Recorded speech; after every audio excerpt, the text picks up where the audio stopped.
So friends, let's take on a despicable abuse of trust by a Republican politician of the American voters. And then let's talk about what the Republican Party is likely to do about it. Because justice matters.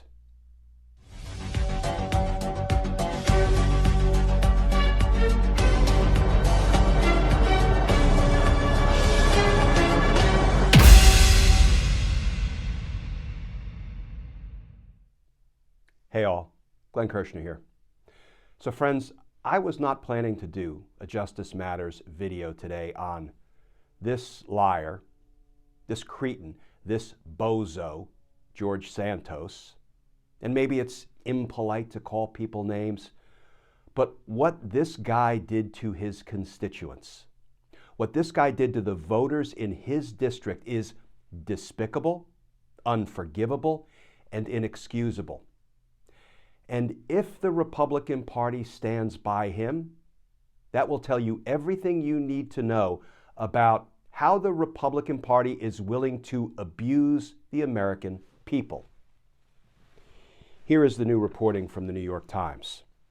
Headline: George Santos faces federal and local investigations and public dismay. Prosecutors said on Wednesday that they would examine Mr. Santos, who has admitted to lying about his work and educational history during his campaign. And that article begins, federal and local prosecutors are investigating whether Representative-elect George Santos committed any crimes involving his finances and lies about his background on the campaign trail. The federal investigation, which is being run by the U.S. Attorney's Office in Brooklyn, is focused, at least in part, on his financial dealings, according to a person familiar with the matter. The investigation was said to be in its early stages. In a separate inquiry, the Nassau County, New York District Attorney's Office said it was looking into the numerous fabrications and inconsistencies associated with Congressman-elect Santos during his successful 2022 campaign to represent parts of Long Island and Queens. It was unclear how far the Nassau County inquiry had progressed, but the district attorney, Ann Donnelly, said in a statement that Mr. Santos's fabrications are nothing short of stunning. So Santos didn't exactly admit to lying.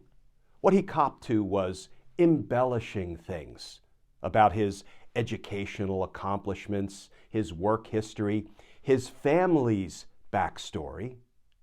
You know, embellishing on one's resume might look something like if you worked someplace for 10 months and you said, I worked there for a year. That's an embellishment.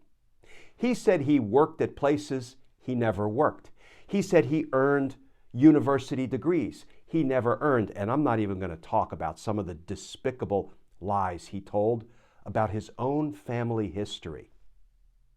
But you know, friends, it's not the lies, the despicable lies he told the voters on the campaign trail to deceive them into voting for him. It's not the lies that will take him down, it's the money. Here is some reporting about the money by NBC News.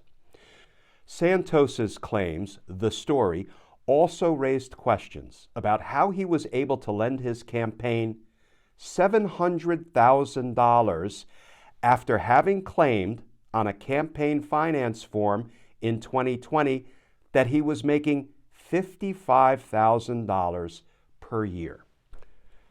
Okay, friends. So George Santos, on some campaign documents that he filled out, probably under the penalties of perjury, he said he was earning $55,000 a year. And yet, in the year 2021, he was able to loan his own campaign $700,000. Okay, I'm no mathematician, but that would mean at $55,000 a year, George Santos would have had to have saved every penny of his income for about 13 years to make a $700,000 loan to his own campaign.